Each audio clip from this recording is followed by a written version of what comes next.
አልሞት ያለችው የጃንሆይ ነፍስ ሁለት ጊዜ የግድያ ሙከራ ተደርጎባት በሶስተኛው ሙከራ ነበር ያለፈችው። ይቺ በሏት የምትባለው በስዊዝ ባንክ አስቀመጧት የምትባለው 11 ቢሊዮን ዶላር መጨረሻዋ ምን ሆነ? እንዴትስ በሻለቃ መንግስቱ ቢሮ ስር ተቀበሩ? እዚህ ፓርት ላይ ልብ ብላችሁ እንድታደምጡኝ ይፈልጋለሁ። ጃንሆይን እንደ ፈጣሪ የሚያዩ ማህበረሰቦች አሉ። እሱ ብቻም አይደለም፣ ጃንሆይ አልሞቱም ተሰውረዋል እንጂ ብለው የሚያስቡ ሰዎችም አሉ። ጃንሆይ ለሰሩት መልካም ስራ ሁሉ ክብር ይግባቸው። ግን ይህ ሰውዬ ችግር ነበረበት።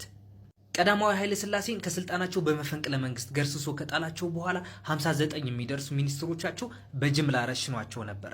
ህዳር 15 በ1967 በማርሽ ታጅቦ መንግስት በሚያስተዳድረው የቴሌቪዥንና የሬዲዮ ጣቢያ ላይ ቀርቦ የተናገረው ነገር ነበር። በጨቋኞች ዛሬም ሆነ ነገ የምንወስደው እርምጃ የንጹሃንን ደም እንደመፍሰስ አድርጋችሁ አትቁጠሩት ብሎ እነዛ 59 የረሸናቸውን ሚኒስተሮች እንደገደላቸው ራሱ ፕሩቭ አደረገ። ይህ ንግግሩም ማትረባ ፍየል 9 ትወልዳለች እነሱም ማልቀው እሷም ትሞታለች በሚለው ዜማ ነበር ያጀበው።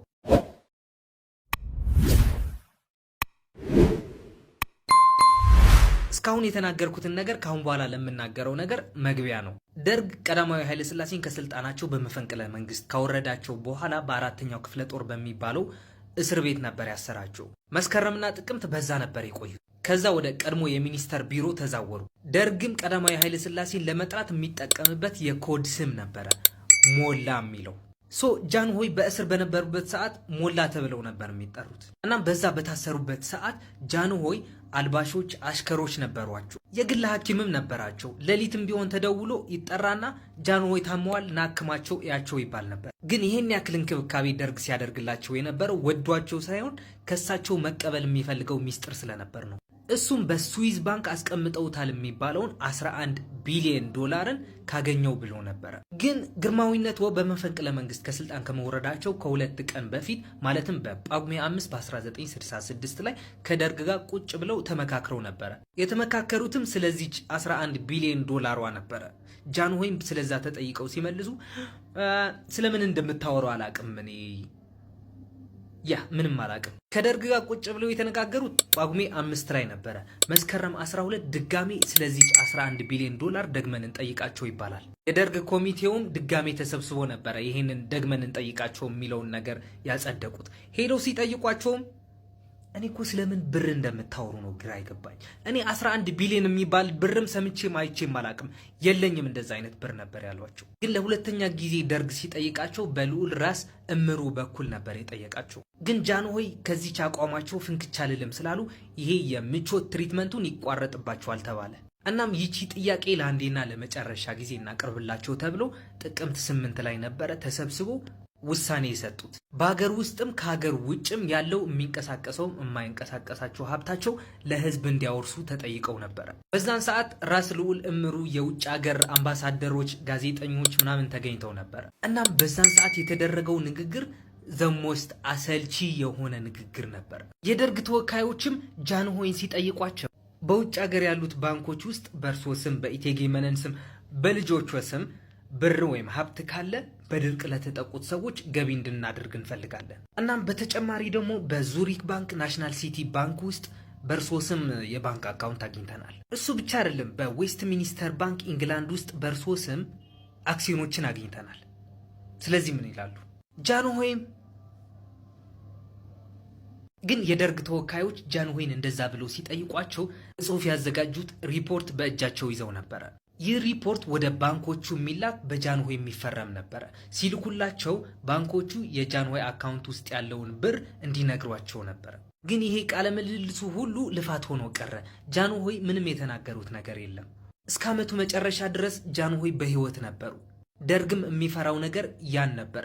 ህዝቡ የዋህ ነው፣ ጃንሆይ መልሰው ይነግሳሉ ብሎ ስለሚያስብ ደርግ ደግሞ የእሳቸውን ህይወት መቋጨት ፈለገ።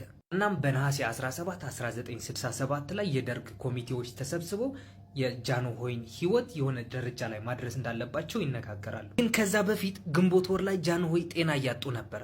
የግል ሐኪማቸው ማለትም ዶክተር አስራት ወልደየስ እየመጣ ያያቸው ነበር ወደ እስር ቤት። ግን በሽታው እየጠናባቸው ስለመጣ ለ10 ቀናት ያክል በክብር ዘበኛ ሆስፒታል እንዲተኙ ይደረጋል። ከዛም ቀዶ ጥገና ይደረግላቸው። ከቀዶ ጥገናው በኋላ ነበረ አገግመው ራሳቸው መብላት ራሳቸው መልበስ የጀመሩ። ወደ ነበሩበት እስር ቤትም ተመለሱ።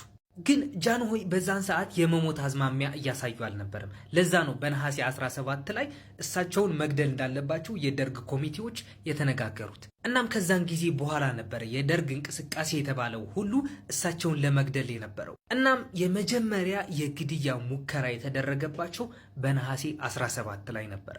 እናም ለግድያው የተመረጠ አንድ በጭካኔው የሚታወቀው ኮሎኔል ዳንኤል አሰፋው የሚባል ሰውዬ ነበር። ኮሎኔል ዳንኤል አሰፋው ማለት ባይዘዌ ጀነራል አማን አምዶምን ገድሎታል የሚባለው ሰውዬ ነው። እናም ኮሎኔል ዳንኤል አሰፋው ጃንሆይን ለመግደል ሙከራ ሲያደርግ የሚቀመጡባት ወንበር ላይ ኤሌክትሪክ በማያያዝ ነበረ። ጃንሆይን ሊገላቸው ባሰበ ሰዓት ኮሎኔል ዳንኤል ሌላ ጓደኛው ኮሎኔል ነበረ ከሱ ጋር። ጃንሆይ የሚቀመጡባት ወንበርም ከስር የብረት ስፕሪንግ ነበራት። ኤሌክትሪኩ ያያያዘውም ከእርሱ ጋር ነበረ። ግን በዛን ዕለት የጃንሆይ ቤተሰቦች ሊጠይቋቸው መጥተው ነበረ። እነ ልዕልት ሰብለ፣ እነ ልዕልት ተናኜ፣ ልዕልት አይዳ ሊጠይቋቸው ወደ እሳቸው የታሰሩበትን ክፍል ገብተው ነበረ። በዛን ሰዓት ደግሞ ወሰኔ የተባለ አሽከር ነበራቸውና አብሯቸው ነበረ። እናም ጨዋታ ነገር እንደጀመሩ ጃንሆይ ከተቀመጡባት ወንበር ብድግ ብለው ይነሳሉ። እናም ይህ ሰውዬ ይመለከታቸዋል። እናም ጃንሆይ ለምን አይቀመጡም? ጃንሆይም አይ ቆሜ ሰማችኋለሁ፣ ችግር የለውም ተጫወቱ አሏቸው። ኮሎኔል ዳንኤልም ኑ ተቀመጡ፣ በእጃቸው ስቦ ወንበራቸው ላይ ያስቀመጣቸው። ከዛ ጊዜ በኋላ ነበረ ያ ጓደኛው ኮሎኔልን ሶኬቱ እንዲሰካው በአይኑ ምልክት የሰጠው። ኛው ኮሎኔልም ሶኬቱ ሲሰካው ጃንሆይ ላይ ያዩት ነገር አልነበረም። ጃንሆይ ኤሌክትሪኩ ሳይነዝራቸው ቀረ። እናም ኮሎኔል ዳንኤል በጣም ተበሳጭቶ ሶኬቱ ነቅሎ ጠቅልሎ ኪሱ ውስጥ ይዞት ይወጣል ከጓደኛው ጋር። ግን የጃንሆይ አሽከርና ቤተሰቦቻቸው እየተካሄደ የነበረውን ነገር በጥብቅ እየተከታተሉ ስለነበረ ወንበሩን ገልብጠው ወደ ማየት ይገባሉ። ግን ይህ ሰውዬ ፊዚክስ ምናምን አልተማረም መሰለኝ። ወንበሩ በጣም በብዙ ነገር የተለበደ ስለነበረ ኢንሱሌትድ ስለነበረ ኤሌክትሪክ ማስተላለፍ አይችልም ነበር። ለዛ ነው ጃንሆይም ሳይነዝራቸው የቀረው። ከዛ በኋላ ደግሞ ለሁለተኛ ጊዜ ጃንሆይ ላይ የግድያ ሙከራ የተደረገባቸው ከ2 ቀን በኋላ ነበረ። የግድያ ሙከራውም እንዴት ነበረ መሰላችሁ? ኮሎኔል ዳንኤል ከሻለቃ እንዳለ ገላን የተባለ ሰውዬ ጋር በመሆን ወደ ጃንሆይ የታሰሩበትን ክፍል ይገባል። አሽከሩም ያስወጡታል። አሽከራቸው ወሰኔ የተባለውን ነገር ስለሚያደርግ ውጭ መጠበቅ ግዴታው ነበረ። ስማ ወሰኔ፣ ጃንሆይን ማነጋገር እንፈልጋለን፣ ውጭ ጠብቀን ምናምን ነበር ያሉት። እናም ከወጣላቸው በኋላ ጃንሆይን የሆነች የክኒን እንክብል ለማስዋጥ ትግል ጀመሩ። ጃንሆይም አልውጥም ብለው የሞት ሞታቸውን መታገል ጀመሩ። ወሰኔን ጥሩልኝ፣ ወሰኔ ጥሩልኝ ማለት ጀመሩ። ወሰኔም በር በርግዶ ይገባል። ኮሎኔል ዳንኤልም ምን አባ ልትሰራ መጣ እዚህ ይለዋል ወሰኔን። ወሰኔ ደግሞ አይ ጃንሆይ እኮ ምግብ ከመብላታቸው በፊት መድኃኒት መዋጥ የለባቸውም ይላቸዋል። ግን ጃንሆይ በዛን ሰዓት ሙሉ ጤንነት ላይ ስለነበሩ የሚወጡት የሚወስዱት መድኃኒት አልነበራቸው። እናም ለሁለተኛ ጊዜ እሳቸው ላይ የተደረገውን የግድያ ሙከራ ከሸፈ። ማለትም ይቺ ሊያስውጧቸው የነበረችውን ክኒን ወድቃ የት እንደገባች ኮሎኔል ዳንኤል ሊያገኛት አልቻለም። ተፈለገች ከ40 ደቂቃ በኋላ ግን ክኒኗ የሆነ ግድግዳ ጠርዝ ላይ ስንጥቅ ውስጥ ገብታ ትገኛለች። ኮሎኔል ዳንኤልም ይቺ ክኒን አንስቶ ኪሱ ውስጥ ከቷት ከሻለቃው ጋር ይሄዳሉ። ግን ለነጋታው ጃንሆይ ላይ የተሳካ የግድያ ሙከራ ተደረገ። ጊዜውም ነሐሴ 20 ማታ አካባቢ ነበረ። ጃንሆይ ብዙ ጊዜ በዓል ሲሆን በጠዋት ነበር የሚነሱት ከ12 እስከ 12 ተኩል ባለው ሰዓት። ግን ነሐሴ 21 ላይ አልተነሱም። ጃንሆይ እንደተገደሉ ለነጋታው ተረኛ ያልነበሩት አሽከሮች ለጃንሆይ ቁርስ እንዲሆናቸው ምግብ ይዘው ወደ እስር ቤቱ እየሄዱ ነበረ እና ተረኛ አሽከር የነበረው ውጭ ያገኙታል። አንተ ደግሞ እዚህ ምን ሰራለህ? ጃንሆይ እስከ ማን ጋር ጥላቸው መጣ ምናምን ይሉታል። አሽከሩ ባይዘው እሸቱ ተክለማርያም ይባል ነበር። እነ ኮሎኔል ዳንኤል እኮ አስወጡኝ፣ ምንም ማድረግ አልቻልኩም ይላቸዋል። እናም አሽከሮቹ ምግብ ይዘው ወደ ጃንሆይ ክፍል ሲገቡ ምንም አይነት ጥርጣሬ እንዳይሰማቸው ነበር ያደረጉት ጥበቃዎቹ። አሽከሮቹ እንደገቡ እነሱ ናቸው ጃንሆይን የገደሏቸው እንዲባል ማለት ነው። ግን ነሐሴ 20 ከምሽቱ 3 ሰዓት ላይ ያለ ጃንሆይ እራታቸው በልተው በጣም ጥሩ ሁኔታ በሚባል ላይ ነበሩ። ጤናቸው የሚያሰጋል ነበር። እናም በዛን ሰዓት ኮሎኔል ዳንኤል ከሻለቃ እንዳለ ጋር ሆነው ወደ ክፍላቸው ሲገቡ እሸቱን አስወጥተውት ነበር። እንዳለ በዛን ሰዓት የሕክምና መሳሪያ በእጁ ይዞ ነበረ። ሲገባም በሩን ከፍቶ የገባ እንዳለ ነበረ። ከዛ ምንም ኮሽታ ጮኸት ምናምን ሳያሰሙ ከ40 ደቂቃ በኋላ መልሰው ይወጣሉ። እናም ግድያው የተካሄደው በአደንዛዥ መድኃኒት ተወግተው ወይም ክኒን አስውጧቸው እንደሆነ ይነገራል። በሞቱበት ቀንም ማለትም ነሐሴ 21 ላይ የደርግ ሬዲዮ ጣቢያ ስለሳቸው ሞት መዘገብ ጀመረ። እናም ስነ ስርዓት ቀብራቸውን ለማስፈጸም ትዕዛዝ ይተላለፋል በኮሎኔል መርዕድ በኩል። ኮሎኔል መርዕድ ማለት ባይዘው እስከ ጀነራልነት ማዕረግ የደረሰ ሰው ሲሆን መንጌ ወደ ጀርመን በሄደበት ሰዓት መፈንቅለ መንግስት ያካሄደ ጀነራል ነበር። እናም መፈንቅለ መንግስቱ ሲከሽፍበት ጊዜ ራሱን አጠፋ። እናም ኮሎኔል መርዕድ የሬሳ ሳጥንና የከፈን ጨርቅ እንዲገዛ ትዕዛዝ ያስተላልፋል። ግን የሬሳ ሳጥን ከ30 ዓመት በፊት ጣሊያኖች ሰርተው ያስቀመጡት በአናጺ ክፍል የተቀመጠ ሳጥን ነበረ እና እሱ እንጠቀም ብቻ የከፈን ጨርቅ ይገዛ ተባለ። ከዛ በኋላ ኮሎኔል ዳንኤል አሰፋው ቤተ መንግስት ውስጥ 4 የተለያዩ ቦታዎች 2 በ1 ሜትር የሚሆን የጉድጓድ ስፋት ያለው መቃብሩ ቦታ እንዲሆን ተብሎ እንዲቆፈር ትዕዛዝ ያስተላልፋል። 3ቱ የተቆፈሩት በባህታ መታሰቢያና በገብርኤል መሳለሚያ በኩል ነበረ። 4ኛው ጉድጓድ ሲቆፈር ግን በጓድ ሻለቃ መንግስቱ ኃይለማርያም ቢሮ አጠገብ እዛ ከስሩ እንዲቆፈር ነበር የተደረገው። ጥልቀቱም አልታወቀም ነበረ።